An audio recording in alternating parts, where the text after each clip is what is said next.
ఎన్టీఆర్ వైద్య సేవ కానీ లేకపోతే సీఎం రిలీఫ్ కానీ అన్నీ కూడా 25 లక్షల వరకు ఖర్చు పెట్టడానికి సిద్ధంగా ఉన్నాం. అయితే మీరు ఒక విషయం గుర్తుపెట్టుకోవాలి, ప్రభుత్వం డబ్బులు ఇస్తుందని మీ ఆరోగ్యాన్ని చెడగొట్టుకొని హాస్పిటల్కి పోతే చాలా ఇబ్బందులు వస్తాయి. భగవంతుడు మనందరికీ 120 సంవత్సరాల ఆయుష్ ఇచ్చాడు. మనం చేసుకునే పనుల వల్ల 50, 60, 70 సంవత్సరాలు చనిపోతున్నాం. మీ యొక్క ఆరోగ్యం మీ చేతుల్లో ఉంది. మీరు జాగ్రత్తగా చేసుకుంటే నిండు 100 ఏళ్లు ప్రతి ఒక్కరూ బతకాలనేది నా ఆలోచనని మరొక్కసారి మీ అందరికీ ఆరోగ్యంగా ఉండడమే కాదు ఆనందంగా ఉండాలి. Quality of life is important. ఏదో బతికుండి మంచంలో ఉంటే లాభం లేదు. మంచం ఎక్కకుండా ఆరోగ్యంగా ఉండాలంటే మీ ఆరోగ్యాన్ని కాపాడుకోవడం మీ చేతుల్లో ఉంది. దానికి పూర్తిగా సహకరించే బాధ్యత నాదని మరొకసారి మీ అందరికీ హామీ ఇస్తున్నా. ఈ ప్రభుత్వం చిత్తశుద్ధితో పనిచేస్తున్నాం. అందుకే మీరు చూస్తే ఈరోజు ఈ కార్యక్రమం ద్వారా పేదలకు సైతం అందరికీ మెరుగైన సేవలు. నేనేదో కొంతమంది కాదు, కొన్ని ప్రాంతాలు కాదు, కొన్ని వర్గాలు కాదు, మారుమూలుండే ప్రతి ఒక్కరికి మెరుగైన వైద్యం కల్పించే బాధ్యత తీసుకుంటాం. ప్రభుత్వ ఆసుపత్రిలో అన్ని ఖాళీలు పూర్తి చేస్తాం. ఇంకో పక్క నేను మొన్న మాట్లాడాను. కొంతమంది నన్ను విమర్శిస్తున్నారు. భవిష్యత్తు సుస్థిరంగా ఉండే పాలసీలపైన కూడా దృష్టి పెట్టాను. మీరు కూడా ఆలోచించండి. భవిష్యత్తులో పిల్లలే సంపద. పిల్లలు లేకపోతే నేను మెషిన్ల కోసం పనిచేయాల్సి వస్తుంది. ఈ విషయం కూడా ప్రతి ఒక్క కుటుంబం చర్చించుకోవాల్సిన అవసరం ఉంది. అది మళ్ళీ నేను మాట్లాడతా, దీనిపైన అవగాహన తీసుకొస్తాను. ఆరోగ్యవంతమైన ప్రజలే రాష్ట్రానికి నిజమైన సంపదను నమ్మి అడుగులేస్తున్నాం. మందులు తినచ్చు, అవి కూడా కెమికల్సే. ఆపరేషన్ చేసుకోవచ్చు, బ్రహ్మాండమైన బాడీని దేవుడిస్తే మీరు కట్ చేయించుకుంటున్నారు. అది హార్ట్ కావచ్చు, ఇంకొకటి కావచ్చు, మనమే కట్ చేయించుకునే పరిస్థితికి వస్తున్నాం. ఈ విషయం మీరు గుర్తుపెట్టుకోవాల్సిన అవసరం ఉంది. ప్రభుత్వం ఎంతలా వైద్య సంరక్షణ చర్యలు తీసుకున్నా మీ సహకారం చాలా ముఖ్యం. మీ మద్దతు కావాలి. మంచి అలవాట్లు, మంచి ఆహారం, మంచి వ్యాయామం, మంచి ఆలోచనల ద్వారా మన ఆరోగ్యాన్ని మనం కాపాడుకోవచ్చు. యోగా, ధ్యానం, ప్రాణాయామం ఇవన్నీ ఒక్క అర్ధ గంట మీరు చేస్తే మీ జోలికి ఎలాంటి రోగాలు రావు. ఈ విషయం కూడా మీరు గుర్తుపెట్టుకోవాల్సిన అవసరం ఉంది. నేను కొత్తగా మాట్లాడుతున్నాను. Food as a medicine, kitchen as a pharmacy. ఆహారమే మందు, మీ వంటశాలే ఔషధశాల. ఈ విషయం మీరు గుర్తుపెట్టుకోవాల్సిన అవసరం ఉంది. ఈ మాట నేను ఎప్పుడు చెప్పాను. అయితే మీరు తినే ఆహారం మీకు సంపూర్ణ ఆరోగ్యాన్ని ఇస్తుంది. నా వరకు నేను పూర్తిగా నేను చెప్పే నియమాలన్నీ పాటిస్తున్నా. ఆహారంలో మితంగా తింటా, అవసరం కొద్దే తింటా, పౌష్టికాహారమే తింటా, ఇంకొక క్రమశిక్షణతో ఉంటా. అందుకే ఈరోజు ఈ పిల్లల కంటే కూడా హుషారుగా నేను ఆలోచిస్తానే ఉంటాను. రాబోయే 50 సంవత్సరాలకు ఏం కావాలనో ఇప్పుడే ఆలోచించి వీళ్ళ భవిష్యత్తు కోసం నిర్ణయాలు చేసి ఆలోచనలకు నేను ఎప్పుడూ శ్రీకారం చుడతాను. ప్రజల భవిష్యత్తు తప్ప నాకు వేరే ఆలోచన లేదు. ఎంత ఎక్కువ పనిచేస్తే ఆ రోజు అంత తృప్తి నాకు. ఈ జిల్లాలో పుట్టాను, మీ కళ్ళ ముందర పెరిగాను, అనునిత్యం నేర్చుకున్నాను, ఇప్పుడు కూడా నేర్చుకుంటూనే ఉన్నా. నిరంతరం నేర్చుకుని మీ జీవితాలు బాగు చేయాలనే ఏకైక లక్ష్యం తప్ప ఇంకోటి లేదు. ప్రకృతి బాగుంటేనే మనం బాగుంటాం. ప్రకృతి పట్ల మనం బాధ్యతగా ఉండాలి. పర్యావరణాన్ని పరిరక్షించుకోవాలి. ప్రతి నీటి బొట్టును సంరక్షించుకుందాం. సమర్థ నీటి నిర్వహణ చర్యలతో జనవనరులు కాపాడుకుంటూ వచ్చాం. భూగర్భ జలాలు పెంచగలిగాం. ప్రాజెక్టులు, రిజర్వాయర్లు, చెరువులు అన్నింట్లో నీటిని నింపాం. ప్రాజెక్టులు పూర్తి చేసి సీమలో ప్రతి జిల్లాకు నీళ్లు తెచ్చాం. కుప్పం వరకు అందరి నీవా మొన్నే కనెక్ట్ చేశాం. ఇప్పుడే ఎమ్మెల్యేకి చెప్పాను, అందరి మన కర్నూలు జిల్లాలో ఉంది, నంద్యాల జిల్లాలో ఉంది, నీవా చిత్తూరు జిల్లాలో ఉంది. ఈ సంవత్సరమే నీవా వరకు నీళ్లు తీసుకొచ్చి పూతలపట్టు నియోజకవర్గాన్ని, చిత్తూరు జిల్లాని సస్యశ్యామలం చేసి బాధ్యత తీసుకుంటాం.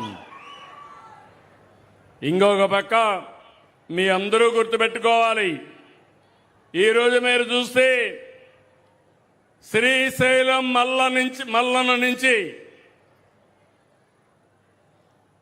తిరుపతి వెంకన్న వరకు నీళ్లు తీసుకెళ్తాం. శ్రీశైలం నుంచి కళ్యాణి డ్యాముకు నీళ్లు తీసుకొచ్చి 2 దేవాలయాల్ని, దేవుళ్ళని అనుసంధానం కూడా చేస్తామని మీ అందరికీ విజ్ఞప్తి చేస్తున్నా. ఒక ఉదాహరణ, ఈ సంవత్సరమే పాత మన జిల్లా, ఇప్పుడు అన్నమయ్య జిల్లా. ఆ కలెక్టర్ ఒక ప్రయోగం చేశాడు. ఎక్కడికక్కడ నీళ్లన్నీ కూడా సమర్థవంతంగా ఉపయోగించి అక్కడుండి భూగర్భ జలాలు పెంచాడు. చెరువుల్లో నీళ్లు నింపాడు. 8.5 మీటర్లకు భూగర్భ జలాలు పెరిగాయి. నేను ఎప్పుడూ చెప్తున్నాను, భూమిని ఒక జలాశయంగా చేసుకుంటే నీటి ఎద్దడి ఉండదని. ఈ ఎక్స్పెరిమెంట్ చేసిన తర్వాత ఈ సంవత్సరం రాష్ట్రం అంతా కూడా ఎండలు విపరీతంగా ఉన్నాయి. నిన్ననే పిడుగురాళ్ల 49.2 డిగ్రీలు టెంపరేచర్, ఏది పట్టుకున్నా కాలిపోతుంది. అలాంటిది ఈరోజు మీ దగ్గరకు వస్తే సుందరమైన చల్లని వాతావరణం.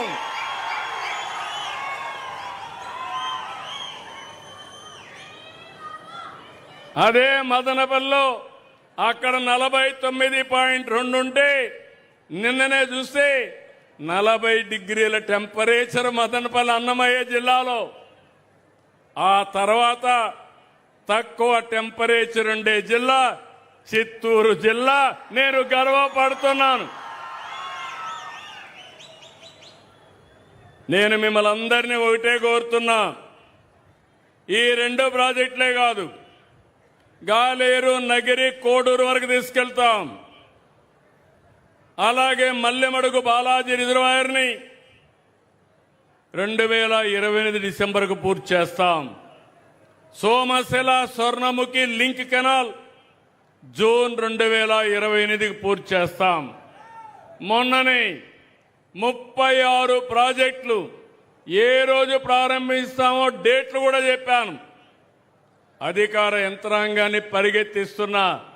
ఇది పూర్తి చేసి తెలుగు తల్లి రుణం తీర్చుకుంటా, తప్పకుండా చేసిన నిజాయితీ నిరూపించుకుంటానని మరొక్కసారి మీ అందరికీ హామీ ఇస్తున్నా. ఈ సంవత్సరం వాతావరణంలో మార్పులు వచ్చాయి. ఎల్నినో వచ్చింది. దీనివల్ల వర్షపాతం తగ్గుతుందని అంచనాలు వస్తున్నాయి. మనం కూడా జాగ్రత్తగా ఉండాలి. సంక్షోభాలు వస్తాయి. సంక్షోభాల్ని ఒక అవకాశంగా తీసుకొని, ఒక ఛాలెంజ్గా తీసుకొని మనం కూడా ఏ విధంగా ముందుకు పోవాలన్నా ముందుకు పోతే మన యొక్క బాధలు తగ్గుతాయి. లేదంటే బాధపడిపోయి ఇంట్లో పడుకుంటే సమస్య పరిష్కారం కాదు. మీరందరూ గుర్తుపెట్టుకోవాలి. 23 నెలలు పరిపాలన, 23 లక్షల కోట్ల రూపాయలు పెట్టుబడులు, మా పిల్లలకి 23 లక్షల మందికి ఉద్యోగాలు కల్పించే బాధ్యత ఈ ప్రభుత్వాన్ని. నిన్ననే మీరు చూశారు, Puttaparthi 5th generation fighter jet తయారీకి ఫౌండేషన్ వేశాం. రేపు రాబోయే రోజుల్లో లేటెస్ట్ ఏదైతే ఎక్కడన్నా యుద్ధాలు చేయాలంటే అలాంటి జెట్ విమానాలు మన పుట్టపర్తిలో తయారు కాబోతున్నాయని మరొకసారి విజ్ఞప్తి చేస్తున్నాను. ఇదే కాదు, డిఫెన్స్ హబ్గా తయారు చేస్తాం. నేను యువతకందరి కోరుతున్నా, ఈరోజు నేను తీసుకొచ్చేది మీకోసరం. విశాఖపట్నంలో డేటా సెంటర్ వస్తా ఉంది. ఏఐలో మనం ముందున్నాం. అమరావతి క్వాంటం వస్తుంది. రాయలసీమలో డ్రోన్ స్పేస్ సిటీలు వస్తాయి, ఏరోస్పేస్ సిటీ వస్తుంది, ఎలక్ట్రానిక్ సిటీలు వస్తాయి, ఆటోమొబైల్ హబ్గా తయారవుతుంది. మొన్నే మీరు చూస్తే ఏదైతే ఒకప్పుడు చిన్నప్పుడు నేను బుల్లెట్ ఎక్కేవాడిని, అలాంటి బుల్లెట్ కూడా ఈ జిల్లాలోనే రాయలసీమలో తయారవుతా ఉంది. ఇంకొక పక్క ఈరోజు మీరు చూస్తే అనేక ఆటోమొబైల్ వస్తున్నాయి. ఇది కాకుండా రాయలసీమ స్టీల్ ఫ్యాక్టరీ కూడా పూర్తి చేస్తాం. సిమెంట్ ఫ్యాక్టరీస్ వస్తాయి. రాయలసీమలో ఐరన్ ఓర్ ఉంది, దానికి కూడా సిమెంట్ స్టీల్ ప్లాంట్లు తీసుకొస్తాం. ఇంకో పక్క ఒకప్పుడు రాయలసీమ రతనాల సీమ అనేవాళ్ళు, అలాంటిది మీరు చూస్తే గోల్డ్ మైన్ కూడా నెక్స్ట్ మంత్ మన రాయలసీమలో ప్రారంభిస్తున్నాం, కర్నూలులో ప్రారంభిస్తున్నాం.